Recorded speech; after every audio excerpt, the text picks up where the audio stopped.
But now, just to take you back, because the thing is, all those stories are in the book, but there's also a lot about when you were young.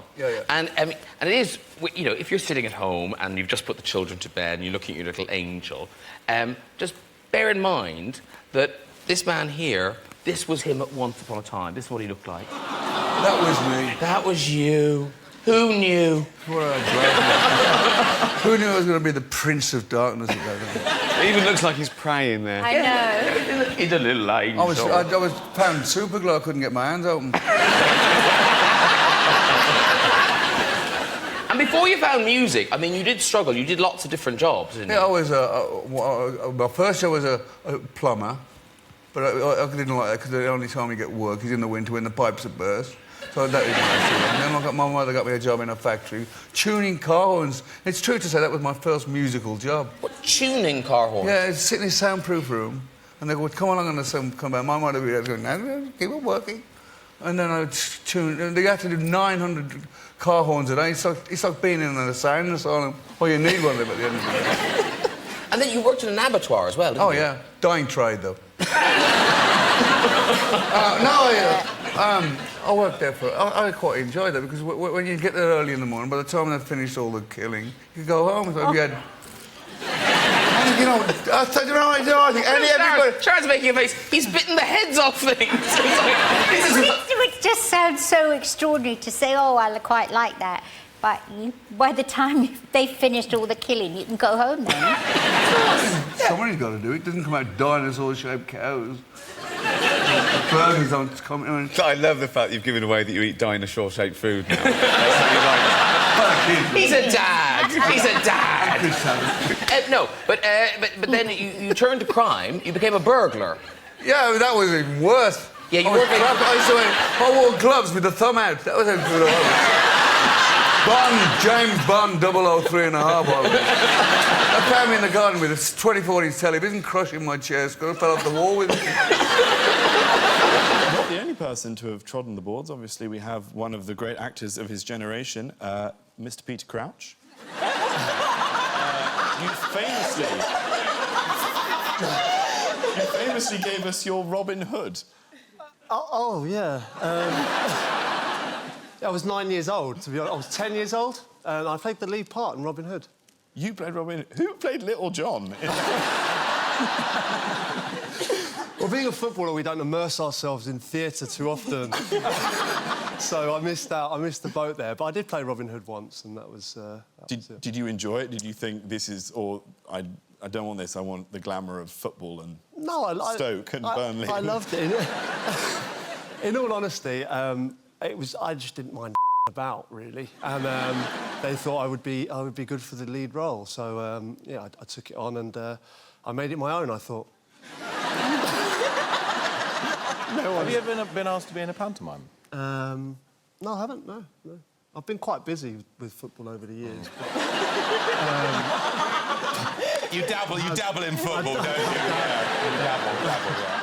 And Luke, before your rise to superstardom, you did have some quite random jobs, not adult filmmaking. But you were a bouncer, you were a secret shopper in Harrods, a door-to-door draft excluder salesman. Bloody hell, yeah, you've done your research. I was very good at that job. A hairdresser. OK, yeah. Well, yeah, I don't know. I can cut hair. I don't know why I can do it, but I can. I guess I've watched people get their hair cut so many times, you know, while I'm having my own, and I just thought, oh, that's easy enough, you know. Don't you have to train or something? I've seen other people do it, I'll do it. I can do like dentistry. See people fly up a plane. I wouldn't go near someone's mouth, but I can cut hair. I can men's hair, not women's hair, but I could style women's hair, I think.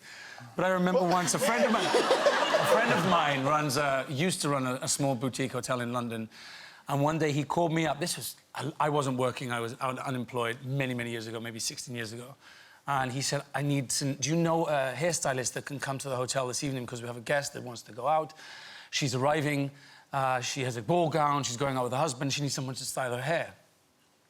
And I was like, I can do that. And he was like, what? I went, no. I said, I can cut hair. I've been able to cut hair I don't even need to cut it, I just need to style it. It's fine, I can do it. and I really do with the money. And he was like, Luke, if you mess this up, you know, I'm going to be in trouble. I said, trust me, I can do it. So I got on the bus, Charing Cross Road, up Oxford Street, stopped halfway up to go to Boots, picked up a small hairspray, some pins, and, like, got a magazine, looked at the pictures, I can do this, I can totally do this. Turned up, sat in her suite, and she came in, and she was a very lovely woman. Obviously, she had no clue. I hope to God she doesn't remember this. That she's watching, but... And I did her hair. She got a bottle of champagne and she treated me like some sort of celebrity hairdresser for like 2 hours while I was like... and I got 90 quid. I pocketed 90 quid. She doesn't know I did it.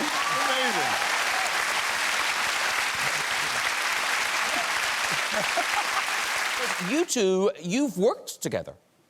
We have. Yes. Was it your very first job? My first ever job, yeah. We haven't seen each other since, amazingly. No, this is our reunion. James says amazingly. Kerry's going, uh-huh. I know. That's right. I have to tell you, though, Kerry, it was my first ever job, and all I had to do was... So this was an education? This is an education, we should say, yeah.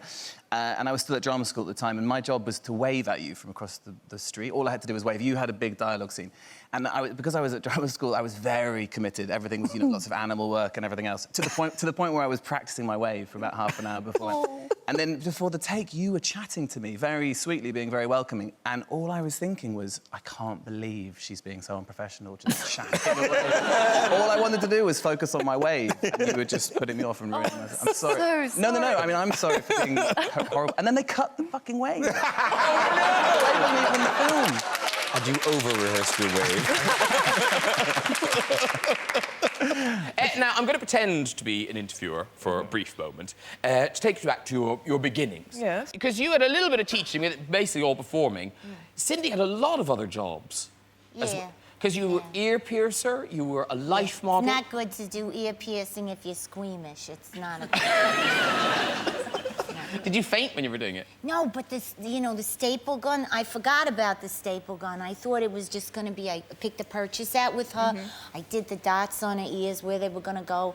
And then you have to put the things in the machine and squeeze. The minute I felt it go through the flesh, I got, like, skeeved. So I let go of it, and it was swinging on her. You know, she was a Polish lady. She was a very nice lady. Yeah. It was on Manhattan Avenue in Greenpoint, and it was like a department store, but not that good because we didn't have the intercom. We just had Big Mary. And Big Mary, she was opening up the thing, going, Doris, I think Cindy needs you, Doris. You know, that was my boss. And you know, but we got this thing out of her ear. She was very nice. She wasn't mad. She was laughing. It was only the ear she wanted pierced. You had it hanging out of her. Someone else flapping down the street. That's wrong. Now, Jennifer, in her beginnings, we went to the same... As a prostitute. It's a boring story. You all know that story. I've told it so often. You can ask me how Dawn and I met. Well, no, I know how you met. In the whorehouse. In the little whorehouse. In the little whorehouse. You and then we got taken up by the Chinese gangmaster and brought over here and sold to Paul Raymond. I've told that story 100 times. Yeah, but what I didn't know was that back in the early days when you were at college, you and Dawn lived together. Not in a lesbian way. No! I didn't start that rumour. You started that rumour. You started it. My friend. But you did live together in a non-sexual way. Yeah, and in a flat with lots of people. Oh, there were lots of you? Yes! Ah! It wasn't just me and my friend. But... No, there was lots of us in there, about five or six of us in there. Ah, so, yes. Because the tricks you played with each other, did you play tricks on everyone then? No, we just made each other laugh. They didn't care. Oh, they right. just walked through the tricks. They didn't care. We were very juvenile. Were the two of you quite annoying as They all had flatmates? proper jobs, you know, and they used to go off in the morning, and we used to, like, hide in the laundry basket and pop out on them. And we used to try and make sort of severed head-looking things out of cabbages and bang them on their windows, dropping them from below. It was tragic, and it became my career. Just making a fool of myself. All of you probably started in theatre, even Joe Lycett. One of your first proper jobs was in the theatre. It was, yes. I worked selling ice creams in the Manchester Palace Theatre. If you ever buy an ice cream in the theatre, the spoon is in the fucking lid.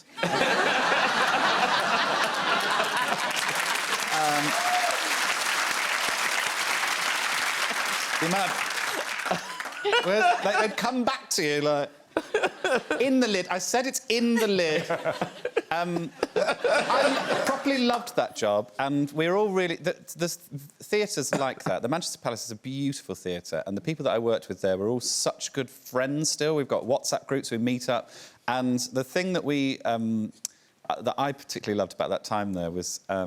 The theatre manager at the time would do the theatre announcements. Oh, yes. And he really enjoyed doing them over the tannoy. And he did it almost as if it was a pre-recorded thing. So he'd go, "Ladies and gentlemen, boys and girls, welcome to this evening's performance of..." And then he'd leave, like, a really long pause. "Mary Poppins." He was ill the one day, and they asked me if I would do it, because I do an impression of the voiceover Peter Dixon, who does, like, the X Factor and whatever. "Live from London!" And they asked me to do it, and they were really, like, egging me on to do it. So what I did is I just went in very calmly. I went, "Ladies and gentlemen, boys and girls, welcome to this evening's performance of..." And then just went, "Mary Poppins!"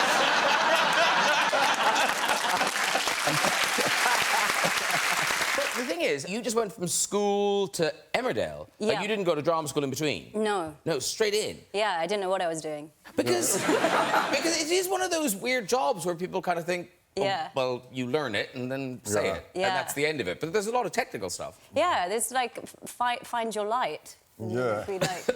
Yeah, it's really, find my light. Or didn't you had a problem with marks as well, hitting a mark. I could never hit a mark because I am a good multitasker, but you know when you have to kind of like throw in a prop and I'm totally lost. Yeah. But it would always be like hit your mark.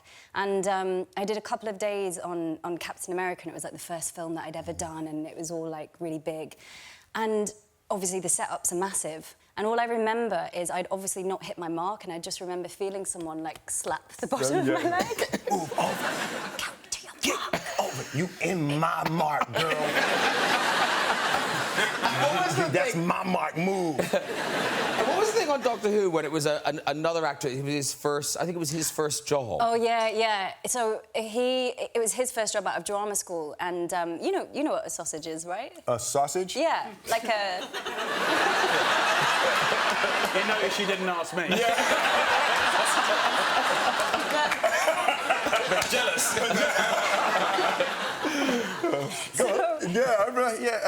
So it was like 11 o'clock. Uh-huh.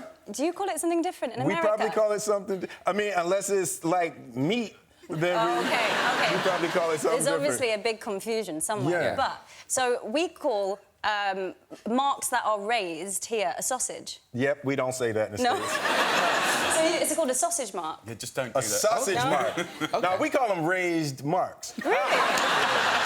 Interesting. So anyway, it was this poor guy's first day, and it was like 11 o'clock, and I was like, we were setting up a shot, and I was like, can I get a sausage, please?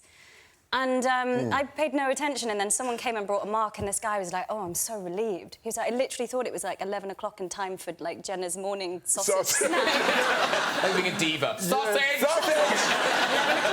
Oh, Sausage, man, please. listen, that girl don't get her 11 o'clock sausage. We ain't gonna shoot nothing today. And Jimmy Oliver, you were kind of... famously, you were kind of plucked from obscurity. You were just a sous chef, and then you got your own series. But now, I don't think I knew this. So Series 1 didn't go that well. Well, not the series. The programme one. Don't write me whole series off. No. Well, yeah, it was the first time I actually never wanted to be on telly, so we did the first show, and it was terrible. It was really, really bad, and... That was me before my face grew into my lips, all right?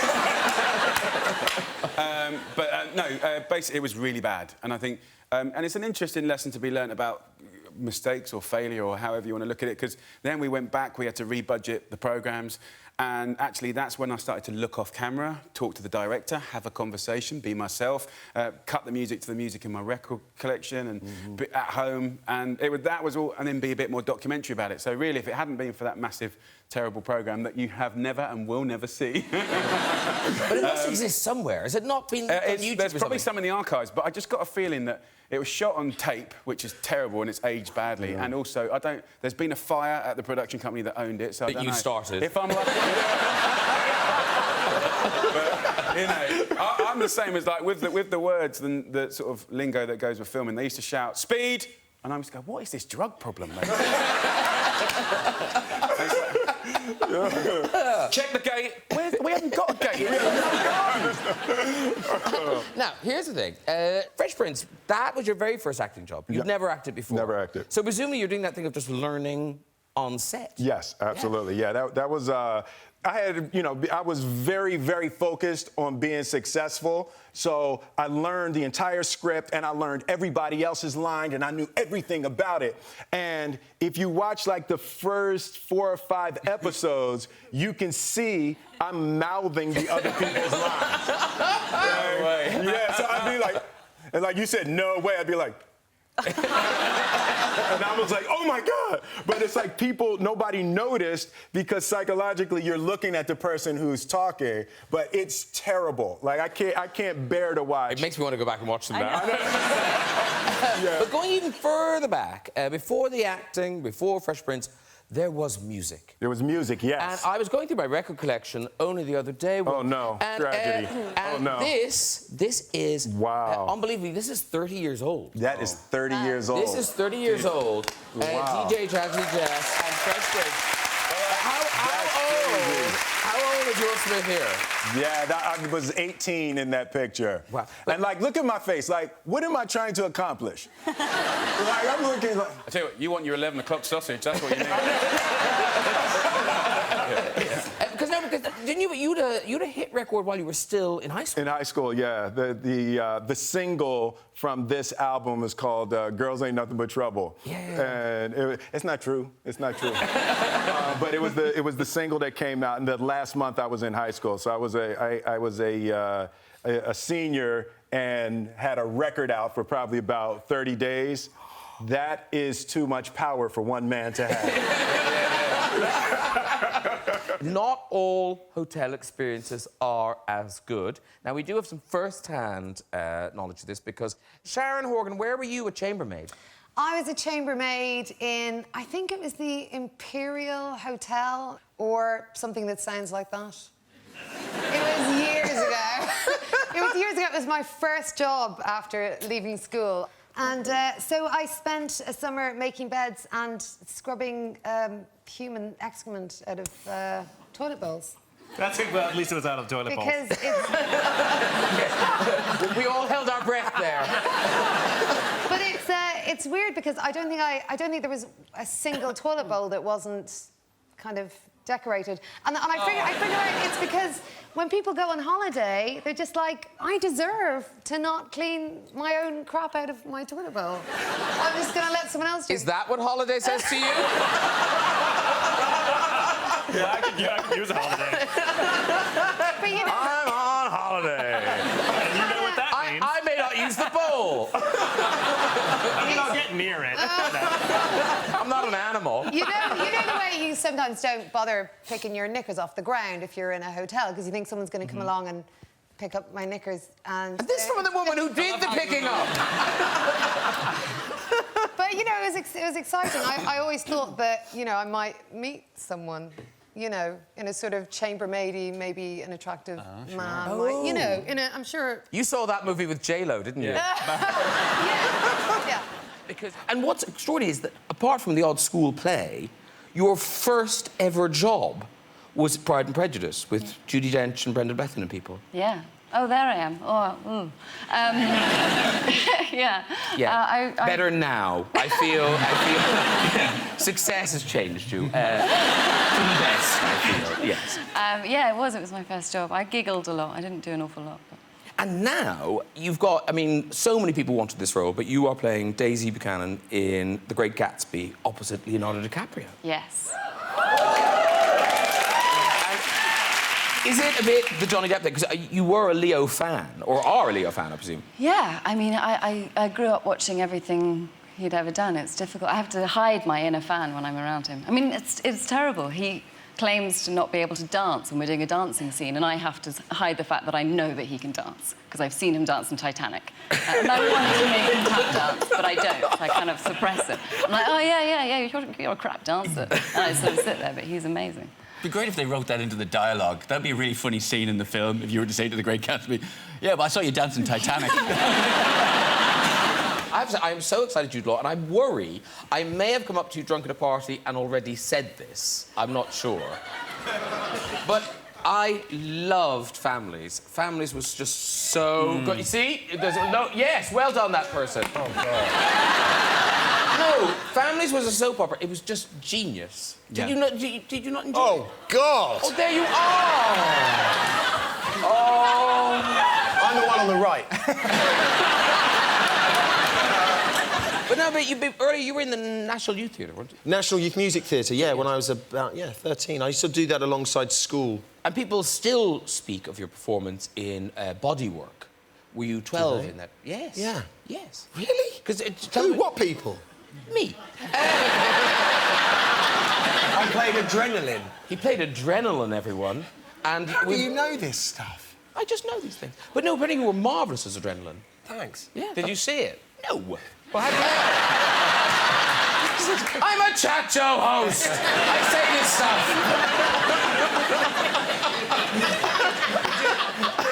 Adrenaline's a character, I take, as opposed to the liquid. It was written for... well, you know, it was set inside a body. So and it was, you know, the National Youth Theatre, so everyone's from like 13 to 18, and there's all these kids, and everyone plays different parts of the... That sounds like it could get really dodgy. Who played Penis? He was 18. But you did other jobs too. You worked in a clothes shop or a... I worked in a... Yeah, that was my first sort of job out of school, was selling T-shirts. And we used to... It was in the summer. It was. I'm not sure whether I'm allowed to say. It was a famous the Hard Rock Cafe. You can't say that. I can't say that. It was a famous cafe. Yeah. I can. And I sold T-shirts for a summer. But didn't you get bored? We'd get very bored, and people would come in and ask for 2 black, 2 white, and then we'd say, what kind of black? What do you mean? You go, we've got jet black, off black, very dark black. I said, show me the black. And you'd hold them and go, oh, jet black. I'll have the jet black. Terrible way of entertaining yourself. But in terms of... You grew up in a kind of showbiz... so you were always going to end up, I guess, in show business. I guess so. I tried sales. Did you? Yeah. What did you do? Stole shoes. That's not sales. Resold them. Inverted sales. Yeah, that's receives. Yeah, I've had a bunch of regular jobs, but I think I had sticky fingers, if I'm not mistaken. Is that why the jobs didn't last that long? Well, I've kept jobs for a while. It just depends on how long it takes them to find out. Because, Alicia, you haven't kept jobs for very long. Oh, no. Would get too bored. Sticky fingers also? No, no sticky fingers, but boring jobs, cleaning schools. But they lasted literally about a week. That's as long as I would last at a job. And then you just walk? And then I would go. OK, you do a bit of MCing. Yeah, I'd MC while I was doing it. Yeah. I'm out of here. That kind of thing. Well, I was MCing on the side, actually, getting a bit of money as well. I was actually getting more money for the MCing than I was cleaning You're schools. so greedy. I would argue that it's really hard if you're going to be a creator, performer, whatever area you're creating, because you're making stuff out of nothing. You're making things that happen that weren't there before. It's really difficult doing sensible jobs because you tend to talk to people. I remember working in Covent Garden in a restaurant. I was working there for 3 weeks, and I had to give it in because the guy said, "Oh yeah, you can never become an actor.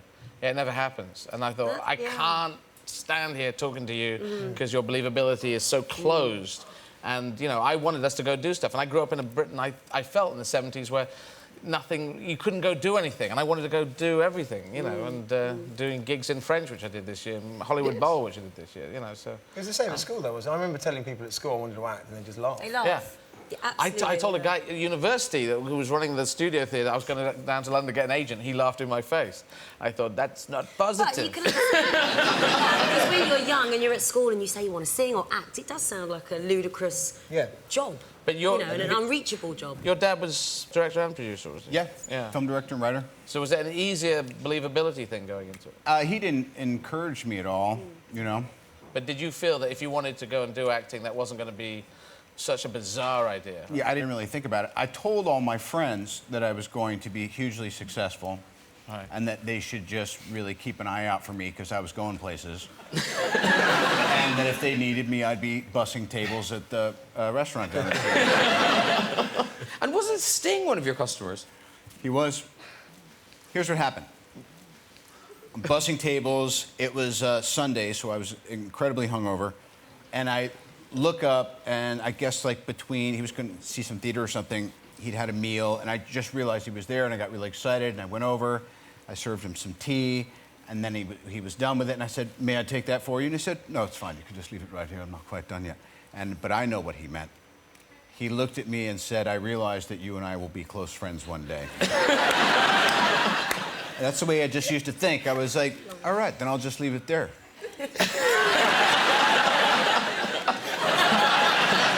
And now, are you close friends? We're very, very close. Hey, very good, Dig.